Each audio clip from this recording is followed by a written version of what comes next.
Hi and welcome back to another video. Before we begin this video, make sure you subscribe to our channel and hit the bell icon to get further notified in future.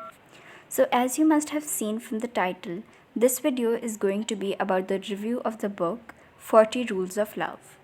The text of Sweet Blasphemy begins with the Sufi dervish Sham of Tabriz vision of his own death and the discovery of his body by the master he knows he must come to find.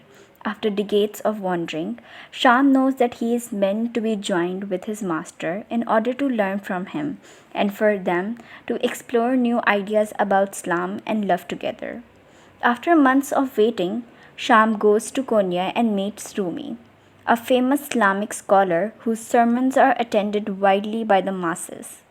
Together, Sham and Rumi brings their teaching to sometimes receptive but often hostile flock who do not understand Sham and Sufi's teaching.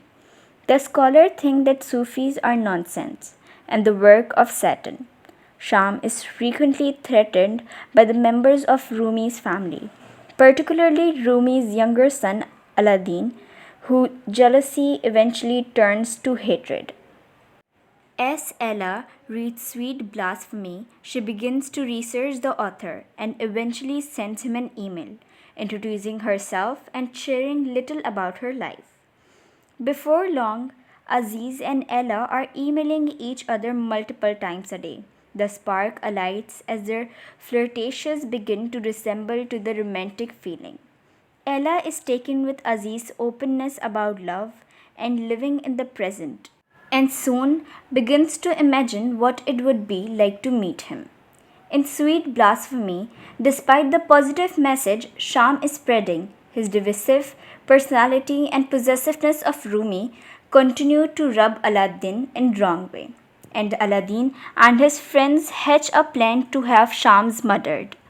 In the end, Sham's warning that his death will destroy Rumi are not heeded by Aladdin, and Sham is killed. Shortly after Rumi finds Sham's body in the well, these events inspire Rumi poetry and words of flowering out of him after the loss of his companion. Meanwhile, Ella is experiencing love and loss of her own. After telling her husband she wants to meet Aziz, Ella drives to Watson to do so. At the end of a visit, Ella tells Aziz that she wants to go with him back to the Holland. It is then that Aziz breaks the news that he has a terminal cancer and no more 16 months left to live. The two separate for a few days, then one evening, after fixing dinner for her family, Ella packs her bag and leaves to be with Aziz. Aziz and Ella explore the world for a year before they go back to Konya, where Aziz's books take place. When he dies from cancer, Ella hosts his funeral and decides to live like Aziz did, fully in the moment, and make plans to move on to Holland to see where life will take her. So this brings the summary plot of 40 Rules of Love to the end. I hope you like this video and do not forget that the link to this book is also written down in the description below.